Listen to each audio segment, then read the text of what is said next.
welcome back to another episode of Moving the Mountain, a creative leadership podcast. Today's very special guest, Devin Sheehan from SERHANT. SERHANT, or SERHANT, depending on how you want to pronounce it. You know, if he sees this, it's going to be embarrassing. But welcome to the podcast. Thank you for having me. It's been a while. We've been trying to get you on. Have we been trying to get you on? We have been trying to get me on. Yeah, at least today. Yeah. You know, but it took us filming listing videos to get me here. Yeah, today we were kind of working on that severance type video. 3-day shoot, which we're like, hey, we're going to get this done in what? 1 day. 1 day, 5 hours. Like 3 hours. It was like half day. 12 to 3 should be good. Yeah, we'll bang this out. It's not that complex. I think it took like 2 hours just to get like one scene. Yeah. Yeah. You guys are very detailed. But it shows in your business and your skill set. Yeah, I mean, you have to be. I think to like stand out in any market, you really got to, go to the next level. Yeah. Yeah, because there's just so much out there. Yeah. Yeah, everything's just super competitive, no matter what industry you're in. But for those that don't know you, you've been doing real estate for as long as I've known you, probably at least 10 years, correct? About 11 years now. 11 years. And more recently, you got picked up by the SERHANT brand. Yeah. And tell us a little bit, did you reach out to him? Did he reach out to you? Kind of like, how did that transpire? Yeah, so how it transpired is I was with another brand before, and I feel like there's only a few brands in Rhode Island that really have elevated themselves in the luxury market. And I felt like there was opportunity for another luxury brand, being SERHANT, to be within that market, right? So I actually cold called their office, and I was introduced to Todd, who's the VP of Growth. And from there, that's where it spiraled. And about 4 months later, I got a call from Ryan himself. And then from there, we got the go-ahead to build. And we built an incredible team of agents. We launched with $550 million in production, which puts us at one of the top offices right away with the least amount of agents. You know, our goal moving forward will probably get to $1 billion worth of sales in the next 2 years. For sure. Just with the talent that we have and the media approach we take when doing listings and approaching our sellers, and the level of skill set of the agents that come to SERHANT is pretty incredible. And you manage that, would you say it's like a southeastern, southern New England brand, or is it just like Rhode Island? It's Rhode Island, right? We have incredible agents that are in the East Providence area. We cover the entire state, so it's not just the southern end. We are focused on the entire state. And so, what's your role in it? Are you managing all these agents now? I'm not. I'm just, I was the one who kind of, I like to say, started the match or the spark. And then from there, obviously they have a corporate team that comes in too as well. So I'm just acting as myself, always have been. I just happen to be the one to kind of put the seed in the grass, so to speak, and kind of we watered it together. Do you get like an extra cut? No extra cut. Can't talk about that. Can't talk about, keep that up. No, but no extra cut.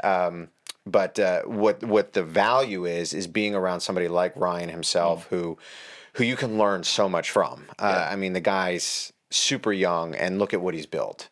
He knows media, he knows real estate, and I believe in media too, especially when it comes to exposure on listings, that we're winning, right? And we're winning because people are not finding their homes on Google anymore. People are finding their homes on Instagram. People are finding their homes on TikTok. Yeah. And if you're not shifting, which a lot of brands are not shifting, they're just relying on their presence in the marketplace for the last 50 years, the last 100 years. If you're not shifting, you will lose. I mean, I'm getting deals from YouTube. I'm getting people. Just last week, I had a kid that I went to URI with who reached out, who develops in Connecticut, New York, but has seen my stuff and now knows that I'm a part of SERHANT. And he wants to start buying in the Newport South region of Rhode Island. So like people are finding you much differently. And I feel like for those that sit there and say, well, I'm not going to get on camera, or I'm not going to be in the media, or I don't need it. You know, not only are they going to lose in the long term, but they're also not giving the maximum amount of exposure for the clients they represent. There's just the brand recognition alone is huge, right? Yeah. I mean, especially with him dropping second season of Owning Manhattan on Netflix, like that huge party that they did. I'm seeing his face all over TikTok and Instagram. And it's a very similar style to like Amalfi Jets. I feel like he's doing with this content. Calling it Amalfi Jets. Yeah, which I really like. I mean, you know, just from an entertainment standpoint, it's not like the funniest content or anything like that, but I see it, I enjoy it, and then you get locked in on the storyline of like The Office, and then you learn about the brand. 100%. And it's like super over the top. Like they do maybe I think fake scenarios, or maybe they're real scenarios and then like reenact them, but Yeah, they're just not like sure. super over the top. We'll have to ask Colin. Colin, if you see this, let us know. Check us out. I actually reached out to this team. I'd love to actually do some work with them, kind of do like a partnership. But you Yeah. started building your YouTube brand pretty early on, and Yeah. I noticed like sometimes you'll just like take listings, right? It's like, hey, this is a creative listing. We did that with the Upstairs Law. This is a creative listing. I'd love to just kind of use this for my YouTube channel. Yeah. And doing a similar thing here. So like, tell me, how long have you been building? How many subscribers do you have? And Yeah. you know, what has that been like? And it kind of seems like you've marketed it not just for someone looking for real estate, but looking to learn about the area if they're 100%. trying to move into, Yeah. you know, at least the Portsmouth, Newport area. Yeah, so this is year 3 of our YouTube channel, Living in Rhode Island. I would consider it the largest real estate / lifestyle channel in Rhode Island. We do about 40 to 50,000 views a month right now. We have just under 4,000 subscribers, but to me, it was never about subscribers. You know, people are always like, well, how many subscribers do you have? To me, that doesn't matter, because if people are reaching out to me, if I have 1 subscriber or 4,000 subscribers, if people are reaching out to me and I'm able to do deals, Right. that's what matters. And the content we create is not only about real estate, but it's the lifestyle of Rhode Island, the top restaurants, the top hotels. What is it like living on the east side of Providence? Because people don't really care that much about, well, the market's up 6%, the market's down 20%. You know, there's 100 active listings, there's 3 under contract, right? Like, that's really on a granular level from the real estate side. But my goal of YouTube was always to have somebody think about, if they went to my channel and all they did was watch my channel, they would have a good understanding of the areas that I've highlighted. Where to go, where to eat, where to shop. And that's what people want to know. They want to know what it's like to live there. Right. Because if they know what it's like to live there and they want to live there, they're going to reach out to you. I mean, even your real estate videos have that lifestyle Yeah. type feel to it. It's just not, hey, here's all these rooms. It's just like, here's here's how you could see yourself living here. You know, Yeah. maybe you're you know, new parents, right? Or expecting Yeah, like parents. the last video you guys did. Yeah, and it's just like, oh, okay, I could see raising a family in this home. So I think that's a pretty creative angle. Yeah, that you're I think playing out. listing videos, you know, are going to change. And what I mean by that is, it's not, hi, this is Devin, welcome to 123 Main Street, right? Ultimately, at the end of the day, if you're selling a building or if you're selling a home, right, you're not necessarily selling a home, you're selling an experience, you're selling a story, right? So the one video we did, we sold the memories of what can be created in the home. Just like the video we filmed here with Severance you're creating an image for people to imagine, like, oh, that could be my office building, or that could be my home. And that's where listing videos need to go, because people are tired of, hi, it's Devin, welcome to 123 Main Street. I mean, I know, like, from a videographer standpoint, like, they've come a long way Yeah. in the past, even 5 years. Yeah. Right? They do some really, really creative stuff, some amazing talent out there. And I'm like, wow, they're putting a lot into this, you know, with switching in between daytime and nighttime scenes, lights on and lights off. Super cool stuff, you know, Yeah. which I imagine you got to have a particular listing. I mean, you wouldn't do that for any home, but, Yeah. you know, some of these, you know, Miami houses, something like Yeah. that, they do some really Yeah, certain listings stuff. deserve certain style videos. You know, you can, you know, even if a video, even if a listing you felt wasn't elevated, you could still create a, you know, hey, are you looking for a fixer upper? This is the house, right? Like, you can angle it so much differently and put yourself, if a home's not in great shape, you can speak to that investor or that person that wants to maybe take the house down and build a new construction or totally renovate the house. So content and media is at the forefront of real estate now. And if you're not doing it and people aren't doing it for you, you're losing. I do feel like Rhode Island is a little bit misunderstood as a state, and a little bit undervalued. You know, Yeah. where I feel like that we have a lot to offer. You know, you're less than an hour from Boston, 3 hours from New York. Yeah. You're 30 minutes from a beach, depending on like where you're at. Yeah. Providence is like a very creative city, great food. It's super digestible, like small, you can walk around it. Yeah. And you know, you're 20 minutes really from anything.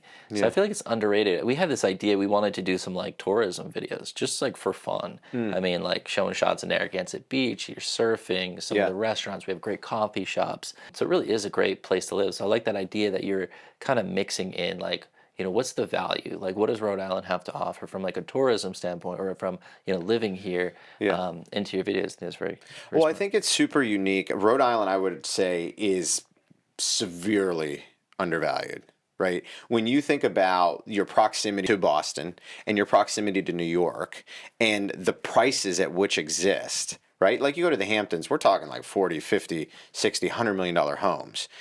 I mean, an incredible home in Newport is going to be 6, 8 million to 10 million, right? There's very few sales that go above that. There's been a couple, right? So for what you get as far as your proximity and the views and the beauty and the town, I mean, from Jamestown to Westerly to Newport to Middletown to Portsmouth to Tiverton to Bristol to east side of Providence. I mean, Rhode Island is one of those areas where you can go to so many different places, and we're the smallest state in the country, and experience a totally different feel depending on where you are. Yeah. And great seafood. And amazing seafood. Like amazing place to get married, too. Amazing place to get married. Newport. Check it out. 100%. And the taxes, I find, too, pretty reasonable in like the Portsmouth, Newport, Jamestown area. You know, as you get into Providence, obviously a little bit more. For those, though, that are like probably not wanting to live in Boston, pay Boston prices, it's like, you know, there's probably a lot of people commuting. So yeah, definitely a lot of people commuting. And it's, you know, listen, the southern half of Rhode Island is a huge second home market. You know, some of the core markets we see are Boston, New York, Connecticut, Florida, because people want to change their scenery and people want to be able to have a place where they can kind of escape where they live. When you talk to Ryan, tell me a little bit about the process of, you know, vetting agents that were going to like join this team. What were you looking for? Did you already have certain people in mind? What were the qualifications that you were really looking for? Well, Ryan has a really high standard. Right? We're looking for agents that are doing about 10 million in production or more. We're looking for people that, you know, Ryan, and he even says it on Owning Manhattan a bunch of times, if you're a jerk or you're an a-hole, we're going to fire you. So he's really looking for good people first, production second. So when we started to talk to other agents, and when I talked to him initially, it's like finding that of a good human, but somebody who does business. Right? Because we're not in the business at SERHANT of like helping people get started. Like the people with SERHANT are very established because we're selling some of the most expensive properties in the world and getting the most immediate attention in the world on these properties. So those were really the two core things that Ryan looks for. Good humans, production. And so did you already have people in mind that you've worked with in the past?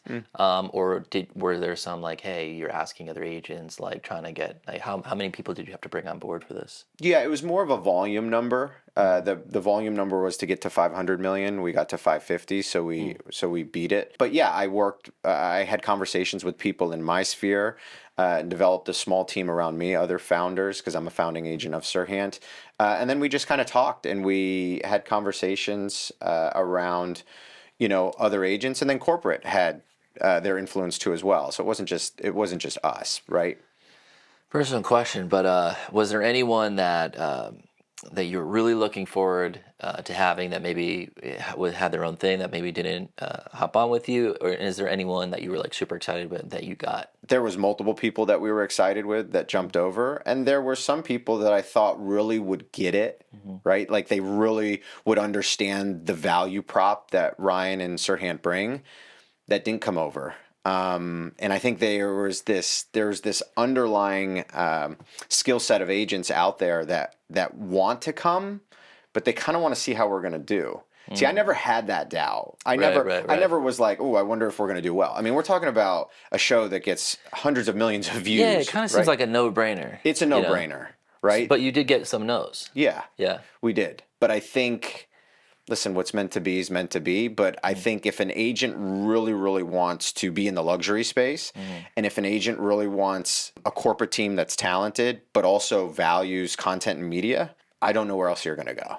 Yeah. I truly don't. And how much, I mean, obviously you have the brand name kind of pushing it. How much, I guess, airtime, like, do you get? Like, do you get your videos or your properties shared on particular websites or even on the social media channels? Yeah, I mean, just being on SERHANT.com is a huge exposure, right?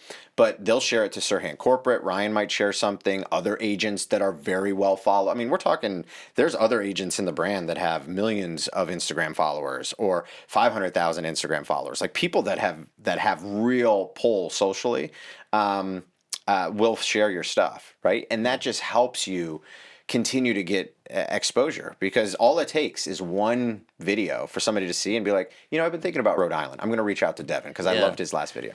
Yeah, because I saw a video, really well done video. I believe it was North Carolina, maybe South Carolina, and it was sick. I was like, I'd love to live there, And it was shared on the main account. So it seems like they kind of pick things up. Yeah, and one thing that's really unique too that I've never seen in any other brand is like, because all the agents are part of SERHANT at a local level here, but this happens in other markets that we're into as well, because we're all doing a fair amount of production, we're okay with sharing each other's stuff.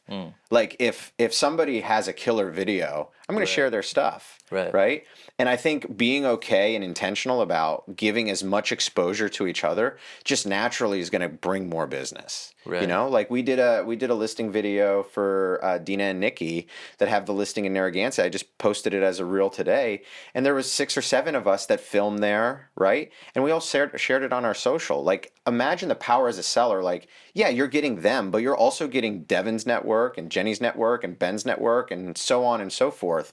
I think that's really unique. So like when I go to a listing presentation, like it's not just me anymore. I could be like, yeah, I'm representing you, but also like I have agents that have great exposure that are willing to share my content as well that could get the buyer as well. Now, talking about like being a real estate agent or becoming a real estate agent, seems like there's like a low barrier to entry. A lot of people kind of gravitate into real estate. I've had some friends, some do really well, right? And then some not so well. Yeah. How do people make that transition? Like, what brought you into it? Because I knew you were a little bit involved with tech. When we first met. So what's your kind of take on that? My take on it is there is a low barrier to entry, and I think is it too low?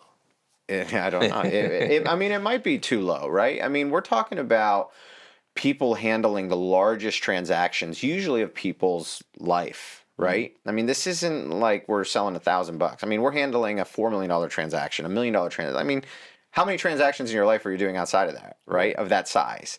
So do I think the barrier's a little low? I would probably agree with the barrier's too low. Yeah. Right? I mean, it doesn't take much. I think it needs to really be readdressed and looked at and say, okay, we need a higher standard here. Right. And that's my opinion. And I think the thing is that people, it has been sensationalized with different shows, from Selling the OC and all of these shows. I mean, they're great, but the reality is being a real estate agent is very, very tough. Okay. And there's like 5,000 licenses here in Rhode Island. There's like 500 that sell more than 3 homes a year. And like out of those 500, there might be 250 that sell more than 10. Don't quote me on the statistics, but it's like that. So when people are, on the search for, I have found in this business, right, that people hire their friends all the time. They have no experience. They've never done deals. They've never negotiated, but yet they still hire them. And I've never seen anything like it. Because if you were to have your kitchen done or your bathroom done and somebody said, hey, you're a friend of mine, have you ever done this before? What would the answer be? Right. It'd be, no, we can't go. We like you, but we can't go with you. So it's this weird like thing that I see in real estate where people like just gravitate towards like listing with friends, even though they don't have the experience. Right. Because my skill set now versus year one, totally different, right? Totally different skill set, totally different experience. And I've been through a lot of situations. A lot of people haven't, right? So that's really something that people I think don't ask enough is like, what's your business like? What's your experience like? And for me, I got into real estate because I was building a tech company. There was zero cash flow that I was paying myself, and I needed to create income. So I got into real estate. So I was building a tech company and doing real estate, and eventually just the real estate kind of took over. I was making more doing that. I couldn't carry the 2 workloads anymore, so then I jumped into real estate full time, and that was around my 3rd or 4th year in. So that was the jump I had to make. And listen, you can do very well in real estate, don't get me wrong, but it comes with a lot of experience. It comes with a lot of tough conversations, and it comes with doing the right thing for people. You have to be the agent that says, hey, listen, Sean, don't sell this, or hey, if you're going to sell this, let's do this, right? Whatever it may be, because ultimately as an agent, you have to look at a 10, 20, 30 year plan. You can't look at a commission today. And I know people say that all the time, but there are times where people do things just for the commission, and I think it hurts them in the long run. Oh, especially if like an agent starting out too, it might be hungry for that first sale or is your first year. You're in the luxury market, right? So maybe there's not as much volatility and like it's pretty consistent, but there is a lot of conversations happening, right, where just like home prices seem to be out of reach for a lot of people. I saw a home go in my neighborhood that I grew up in, is $500,000. It's a small little bungalow in Yeah. Osdale in Cranston, and there's talk about what, a 50-year mortgage or something like Yeah, there's that. talk about a 50-year mortgage, and there's talking about a portable mortgage, where they're basically saying, hey, listen, if you have a 3% interest rate in this house, we'll give you a 3% interest rate on the next house. I don't know how they're going to do it. I mean, the 50-year mortgage might be an easier thing to kind of push in and get done, because it lowers the payment. I mean, it makes your the length of the loan longer, but at least somebody can breathe a little more. They're trying to solve the issue of housing, and right. ADUs, the rents are expensive. I mean, it's just, nobody really has an answer on what to do. Right. People sit up there and they say, oh, this is what we should. You don't know, right? Right. You have no idea. Like, everything's getting more expensive, but the salaries and people's incomes aren't Right. really growing. Right. So, like, I think of pizza. You pay $25 for a pizza. When does it go back down? It doesn't go back down. Right. Yeah, and I mean, it's strange too, because you have these really expensive homes. It feels like it's out of reach for some people. They say now it's like people in their 40s, 50s are starting to purchase their first home. Yeah. But then you have people showing up buying a $750,000 house in cash. Yeah. So there's like this. It seems like this. Is it it's unaffordable and people don't have it, or do people have large amounts of cash sitting around? It's almost like, I think, like, when you get to certain levels of income, it becomes a lot easier to make more of it, right? Whether you're investing it, whether it's in a high yield interest savings account, whether it's in treasury bonds, right? Like, I think what people don't realize is it's like, it takes a massive amount of effort to get to this. But then once you get to this, right, whether that's 500,000 for you, whether that's $1 million for you, whether that's 5 million for you, it becomes a lot easier to start making more, right? So I think a lot of people don't want to put in the work to begin with. You work hard, I work hard. Like, people who are successful work hard. yeah. And I don't think people really see that. They don't see the long hours that people put in, right? They're just like, oh, that's not going to happen to me. Well, it's like, okay, so what hours are you putting in?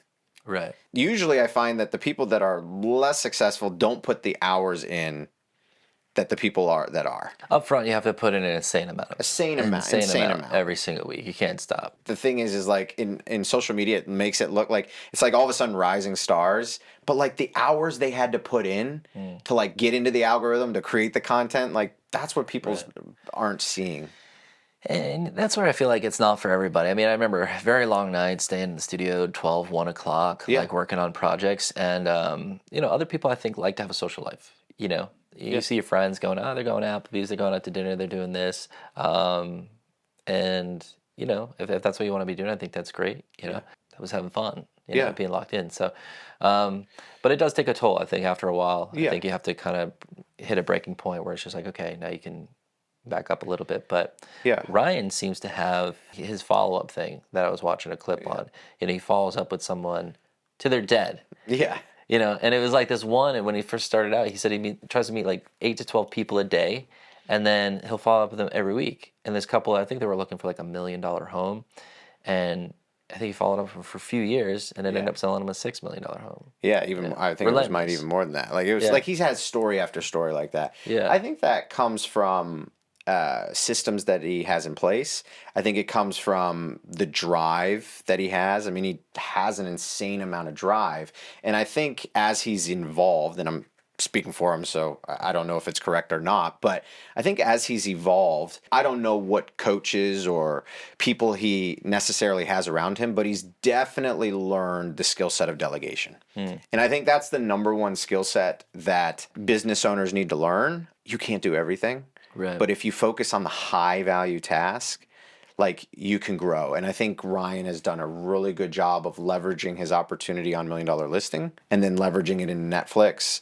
And while building his real estate business and staying very consistent with people, has really allowed him to springboard to where he is now. And he started in the New York market? Yeah, he started in the New York market. Yeah. And I think the story goes that he was doing real estate about 2 or 3 years before he got on the show, $1 Million Listing, and then from there, obviously, exposure helps.